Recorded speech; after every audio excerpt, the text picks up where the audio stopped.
अरे नहीं बलराज, ये सही नहीं है, अकरम ने घबराहट में कहा। बलराज जवाब के इंतजार में अभिनव को देख रहा था। अकरम ने अभिनव को देख ना में सिर हिला दिया। अभिनव ने अकरम से नजर हटाई, बलराज को देखा, अपना ग्लास उठाया, एक सांस में सारी शराब गटकी और जोर से ग्लास टेबल पर पटक कर बोला, कब करनी है लड़ाई? यह सुनते ही बलराज के चेहरे पर मुस्कान आ गई। अकरम के होश उड़ गए थे। क्या?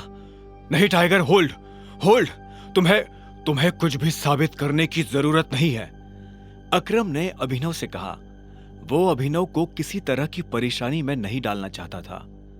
अकरम, मैं जो कर रहा हूं अपनी मर्जी से कर रहा हूं। बलराज जो आज मेरे मुंह पर बोल रहा है, मैं नहीं चाहता कि कल को कोई भी एरा गेरा मेरे पीठ पीछे बोले, अभिनव ने कहा और बलराज की आंखों में देखने लगा। जब अकरम ने अभिनव की आंखों में संजय जैसे तेवर देखे तो उसने गहरी सांस ली और सब ऊपर वाले के भरोसे छोड़ दिया। लगभग 1 घंटे के बाद बलराज अभिनव और अकरम के साथ अपनी प्राइवेट अरीना में आ गया था। ये वही अरीना थी जहां पर बलराज अक्सर लड़ाई किया करता था।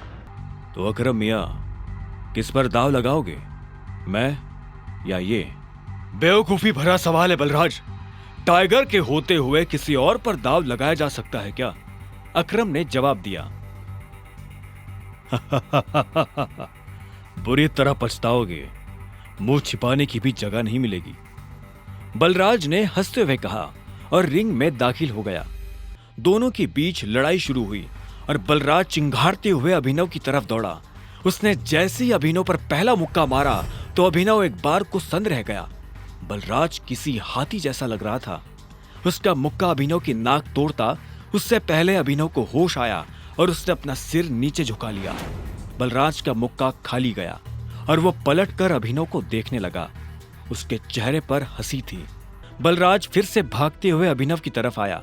उसने फिर से हवा में मुक्का ताना। अभिनव ने फिर से अपना सिर झुकाया और बलराज की पीठ पर घुमाकर एक लात मार दी। बलराज धक्का खाकर रिंग पर गिर गया। इधर अभिनव दूसरे कोने में खड़ा हो गया था। बलराज को इस बार गुस्सा आया। वो फिर से तेजी से अभिनव की तरफ बढ़ा और अभिनव ने झुककर उसके पैर पर लात मार दी। बलराज अपने आप को संभाल नहीं पाया और फिर से नीचे गिर गया। ये देख अकरम को मजा आ गया।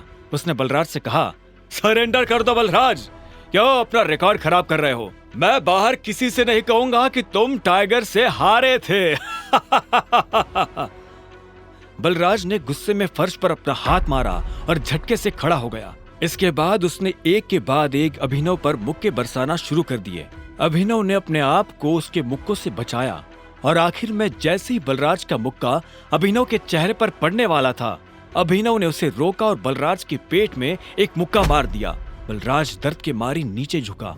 इतने में अभिनव ने बलराज के पीछे आकर अपने दोनों हाथ उसकी कमर में कसे और उसे हवा में उठा दिया। ये देख अकरम का मुंह खुला का खुला रह गया था। आखिर में अभिनव ने बलराज को एक पल के लिए हवा में थामा और फिर उल्टा पटक दिया। बलराज के मुंह से चीख निकल गई। ये कहां से सीखा? कहीं से नहीं, ये टाइगर को विरासत में मिला है, उसकी गद्दी के साथ, अभिनव ने कहा। इतने में अकरम ने उसके पास आकर अभिनव को गले से लगा लिया और बलराज को चिढ़ाते हुए बोला, tiger tiger tiger tiger. Balraj की कमर में मोच आई थी, पर उसने हंसते हुए अभिनव से कहा, चलो शराब पीते हैं, आज की पार्टी मेरी तरफ से। इस बात पर अकरम ने कहा, ऐसे नहीं, ऐसे पूछो कि टाइगर, क्या आप मेरे साथ शराब पीना पसंद करेंगे? क्या आप मेरे साथ शराब पीना पसंद करेंगे मेरे टाइगर? बलराज ने कहा और अभिनव के सामने नीचे झुक गया। अभिनव ने मुस्कुराते हुए बलराज को उसके कंधे से पकड़कर ऊपर उठाया और बोला, क्यों नहीं। ठीक इसी वक्त अभिनव का फोन बज उठा। उसने देखा अनन्या का फोन था। हाँ अनन्या, मेरे मम्मी पापा वापस आ गए हैं। जो कुछ भी हुआ उसके बारे में उन्हें पता चल चुका है। वो तुमसे मिलना चाहते हैं। तुम अभी के अभी मेरे दादाजी वाले घर आओ। अभिनव ने फोन जेब में डाला। इतने में अकरम उसके पास आया और बोला, क्या हुआ, सब ठीक है? हाँ अकरम, सॉरी बलराज, लेकिन मैं तुम्हारे साथ नहीं आ पाऊंगा। मुझे अभी अपने ससुराल जाना पड़ेगा। मेरे सास ससुर आए हुए हैं। ससुराल? तुमने शादी कब की? बलराज ने चौंकते हुए कहा। लंबी कहानी है, फिर कभी बताऊंगा, अभिनव ने जवाब दिया। बलराज ने आगे कहा, वैसे अकरम, हमें मोंटी को बुलाकर बता देना चाहिए कि नहीं, अभी नहीं। जब तक चीजें साफ नहीं हो जाती तब तक किसी को भी भनक नहीं लगनी चाहिए कि टाइगर लौट आया है। मोंटी जो कर रहा है उसे करने दो, अकरम ने कहा। इतने में अभिनव ने कहा, चलो मैं निकलता हूं। अकरम, तुम्हें याद है ना, मुझे कल से एक नई नौकरी। हाँ, तुम कल ऑफिस आ जाओ, मैं अपने सेक्रेटरी को बोल दूंगा, तुम्हारा काम हो जाएगा। ये सुन अभिनव ने अकरम और बलराज से हाथ मिलाया और वो बाहर आ गया।